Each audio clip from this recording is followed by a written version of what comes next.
Pollux struggled to his hands and knees. The pain spikes were so much junk, like everything else in the room. All the illumination in the chamber was dead.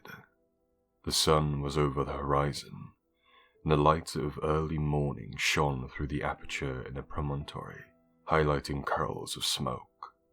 Shakily he got up. He plucked the wreck spikes from his interface ports and shattered his bonds with his Emperor-given strength. He limped through the wreckage-strewn tuning floor, towards the still form of the warsmith, his friend. "Brother Dantioch," he said. "Barabas!" He cradled the warsmith in his arms, and hope bloomed in him. Dantioch lived. For the moment. The Iron Warrior's mask lay on the floor, and so Pollux looked upon a face he had never seen. Dantioch was older than he expected. Lines of pain were etched into his scarred face that nothing could erase. His eyes opened. They moved sightlessly, blinded by the intense flare of the Pharos. "Alexius," he whispered. "I'm here, Barabas." The warsmith clutched at the arms encircling him. "I never thought to call one such as you, friend." He smiled. "You are my friend, Barabas, and my teacher." "I am dying." "You will live," Pollux said fiercely.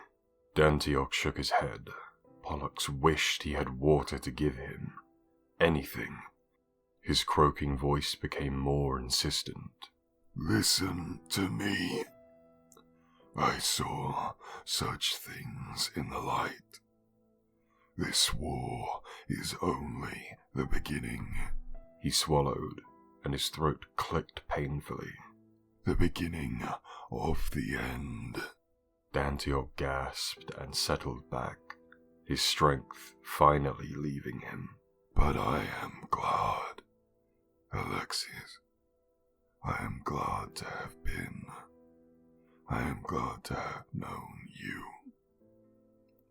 It is something that friendship can exist at all in this universe of terror and betrayal." "Quiet now. You must save your strength." Dantioch's scarred mouth cracked into a smile. "I have no strength left. I have done my duty, and I am no longer ashamed." His back arched in pain and he gasped. "Oh, hail the Emperor of mankind, still beloved by all.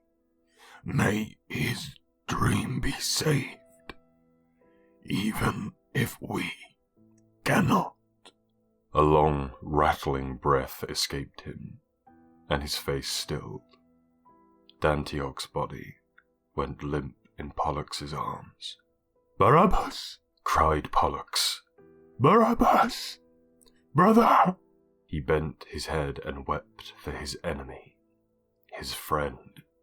Tenderly he crossed Dantioch's arms upon his chest, as befit a champion of the legions who had fallen in service to the Imperium. The warriors of Ultramar would find Pollux there, hours later, his head still bowed in mourning. Suzerain guard came to him, carrying a bier.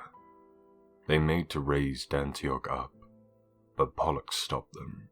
"No," said Pollux softly but dangerously. "None shall touch him.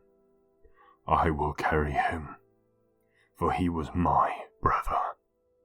Upon the stone steps by Invictus suzerains they filed, through the broken gate of the redoubt, thence to the wider platform surrounding the top.